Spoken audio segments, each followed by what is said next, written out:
Good morning students, welcome back to my channel. So moving forward, now today we are going to start third chapter which from the electrostatic, that is electric potential. Till now 2 chapters related to electrostatic has been completed. First chapter was electric field and second chapter was electric flux and Gauss, which I have completed in my previous lecture.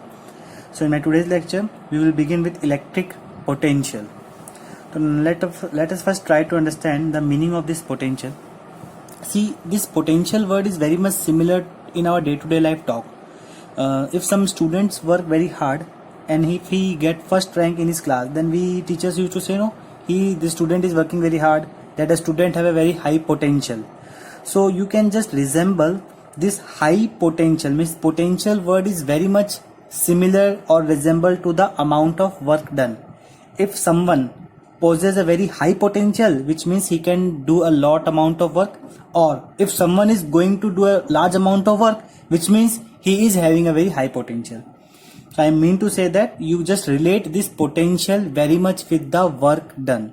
Relate the potential with the amount of work done. Now let's first try to understand what does this potential mean and what it helps to determine. Consider an example. Suppose this is a 2 tank.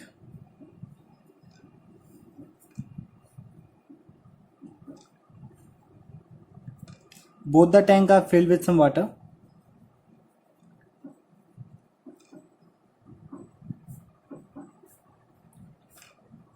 And this is a junction between both the tank. Suppose if this junction is closed right now. This is tank A and this is tank B. Now, just look at the level of water. You can say that in tank A water level is high, in tank B water level is low. We cannot justify about the quantity of water. I am just telling you about the level of water. Now suppose if I open this knob, what will happen? After opening, the water will flow from tank A to B. The direction of this flow of water will be from tank A to tank B. Why?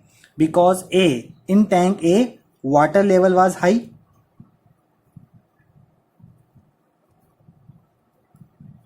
whereas in tank B water level is low. So without any reference to the quantity, the flow of water is determined by the level, from high level to low level. So water flows from tank A to tank B. You just consider this water as a charge. That charge also flow from one body to another body. Let me take another example. Suppose this is 2 body, A and B. This is of temperature. Here I am talking about temperature T1 and this is of temperature T2, such that T1 is higher than T2. Means this body is hot and this body is your cold. Then the amount of heat. So heat will flow from hot body to cold body. This will be the direction of the flow of heat from higher temperature to lower temperature. Again, some quantity is flowing from high potential to low potential. Here the heat is flowing from high temperature to low temperature.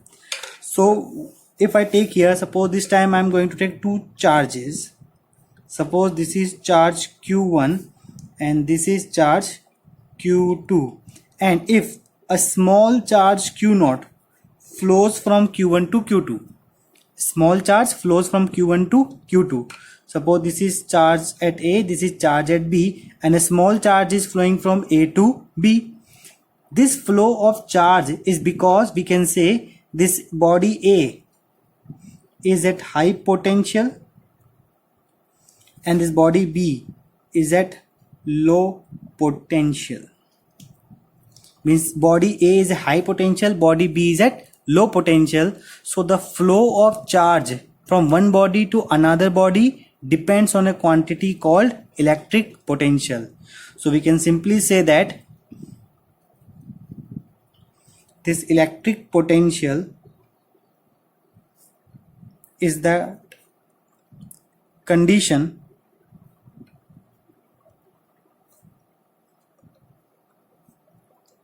which determines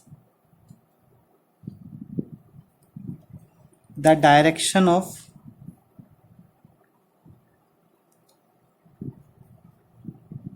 flow of charges from one point to another. Means you can just say that this electric potential decides the direction of the flow of charge from one point to another point. So just try to remember, I am telling all that electric potential is a quantity which helps you to determine the direction of the flow of charge. Now try to understand it even more way. Let me draw a figure and you just try to remember this figure also. It will be very much helpful to you. Suppose this is two body A and body B. I remove some electron from body A. If some electron is removed from A, this will get positive charge. And I add some electron to B, so it will get negative charge. So we can say that in body A there is lack of electrons, or you can say deficiency of electron in body A, and in body B there is excess of electron, so it gets negative charge. So this is lack of electron, this is excess of electron, means here low concentration of electron, and here you can say high concentration of electron. This I am talking in terms of concentration of charges. Okay, now see what is going to happen. If I connect these two bodies with a metallic wire, now you remember there is one process, it is called diffusion. If you remember, diffusion is a phenomenon in which a particle flows from high concentration to low concentration. When two bodies are connected with any membrane or wire, then the charged particles or solute, in terms of chemistry you just talk about solute, that they flows from higher concentration to lower concentration. Now see these two body. This body is high concentration of electron, this body is low concentration of electron. So after connecting these two body, what is going to happen? You can say that electrons will flow from high concentration to low concentration body. So if electron flows from B to A, if you remember, current flows opposite to electron. The direction of current is opposite to direction of electron. Electron flowing from B to A, which means current will flows from A to B. Okay, this is very simple. Now why we are talking this in potential? Now see, if I say that this body A is at high potential, body A is of high potential and body B is of low potential. Now try to remember. Now see, charge, this electron is a charge. Charges flow from low potential to high potential and current flows from high potential to low potential. You have to learn in this way. The difference of potential you have to study.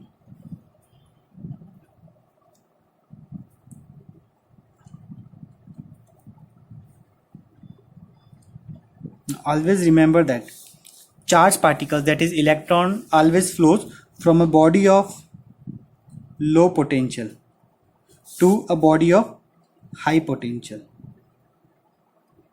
Electrons flows from low potential to high potential and current always flows from high potential to low.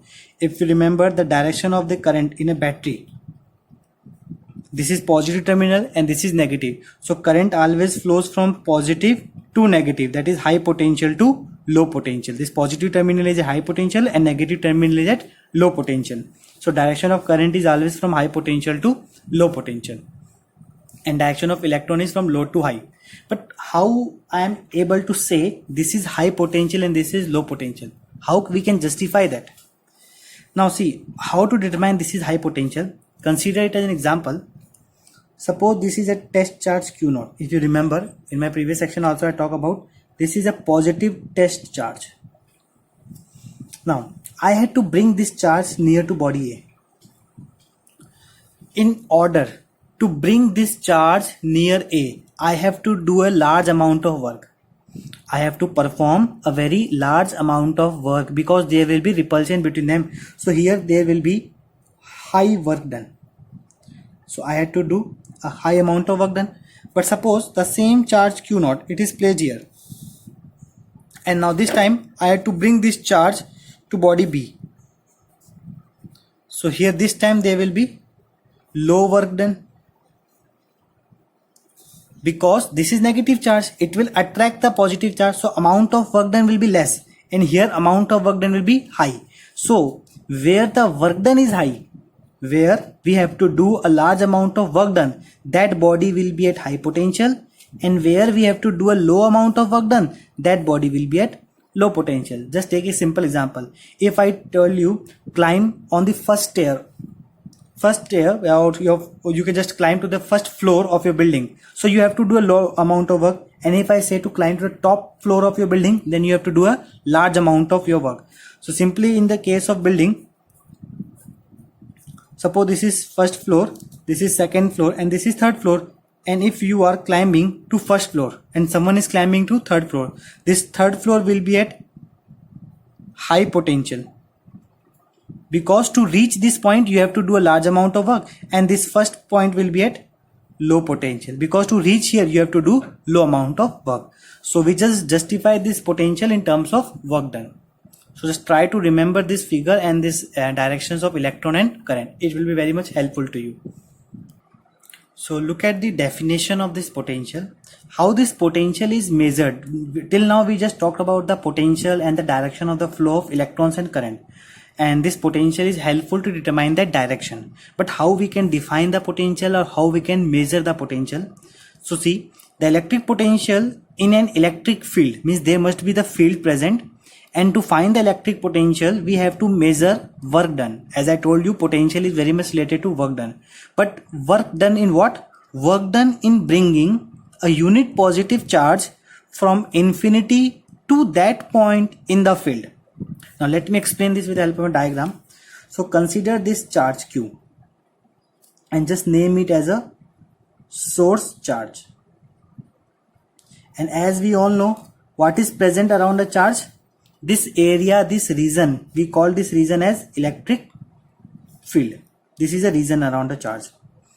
Now suppose there is a point and I have to find potential at this point.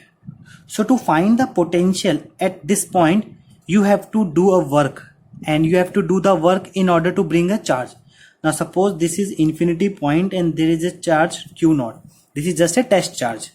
So I have to bring this charge from infinity to this point P. Let it name P. So the amount of work done in bringing a charge from infinity to that point in the field, from infinity to a point which is in the field, this amount of work done in bringing this charge will defining the potential of this point.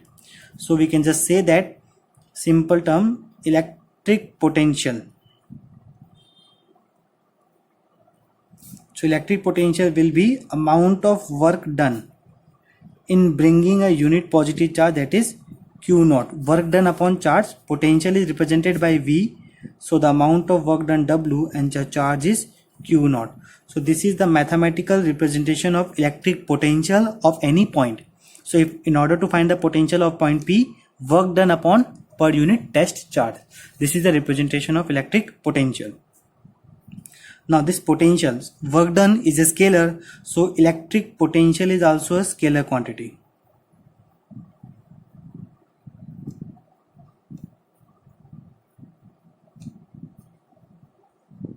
And what will be the unit of this potential?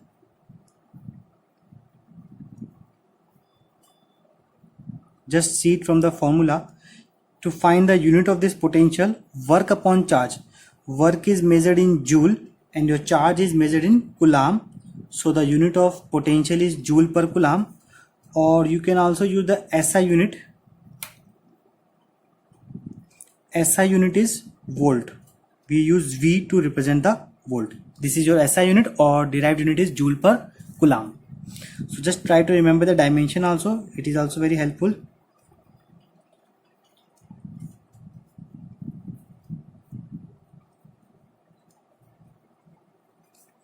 So for this dimension you need to remember the dimension of work, and if you remember the dimension of work, it is ml square t minus 2, and upon charge, in our first lecture we have discussed charge is at.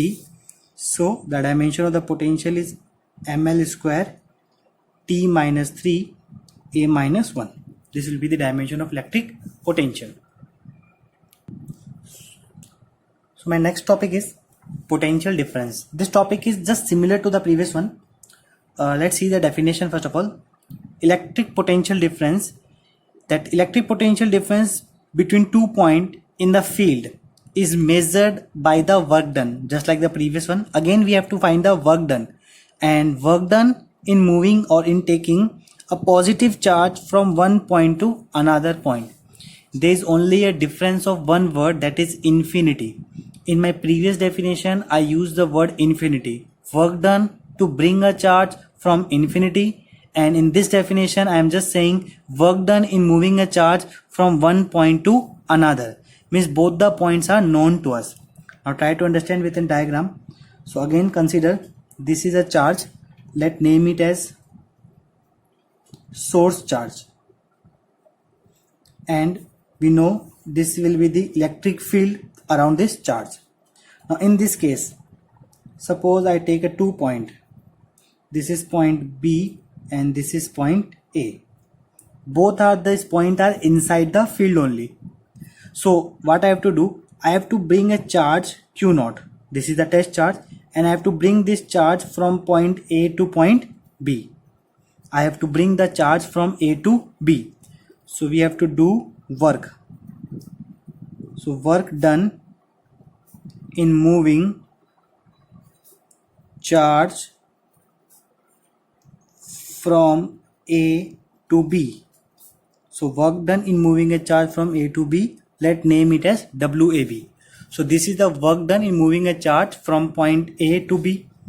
So how can we define the potential? Now this time I have to calculate the potential between these 2 points. So we just talk about potential difference. Potential difference between A and B, that is VB minus VA.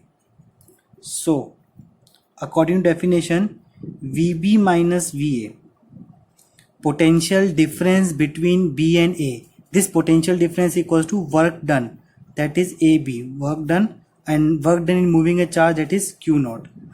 So I think same definition is here. Potential difference is equal to work done upon charge.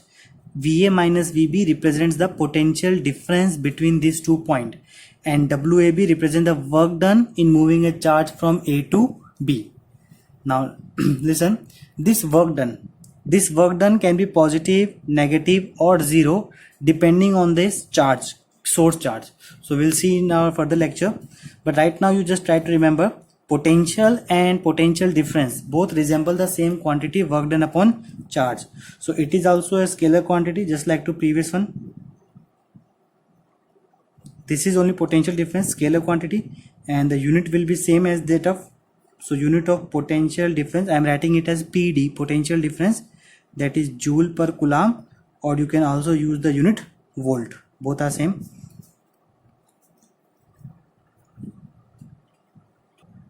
Just make a 2-3 point important points here.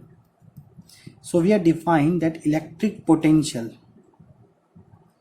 we have defined the potential as amount of work done in bringing a charge. So see, this work done, we know that what is the work done, we are just placing a charge at this point. So sometimes this work done, it can also be written as in the form of energy, that is potential energy. If you remember, the amount of work done is only equivalent to the energy stored in a system. So here I am just keeping this charge at this position. So whenever the charge is kept at the position, the amount of energy is potential energy, which is equal to work done. So just learn it.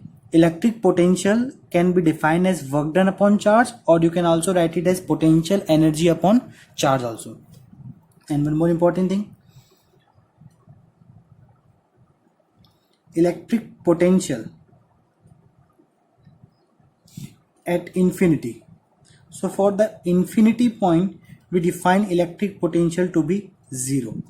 So at infinity, electric potential is counted as 0. Just take it this way. If I take this point A, to infinity, so this potential will become 0. So potential at B will be work upon charge, just similar to previous one. And one more point you should remember. The electric potential of Earth.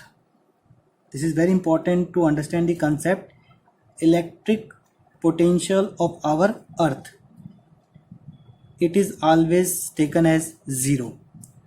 That is, the potential of Earth is at 0 potential. Why so? Why we take the potential of Earth to be 0? Because we can give any amount of charge. If we give some amount of charge to our planet, suppose this is our Earth and the potential of this Earth is 0. If you give some amount of charge Q and you are continuously giving some amount of charge to our planet, still then the potential of this planet is 0, because compared to the size, the charge you are giving is very less as compared to the size of the planet. So the potential of Earth is always, we have to consider it as 0. So just remember these points. So in this lecture I will end up here only. In my further lecture we will discuss about the potential at different points. Thank you.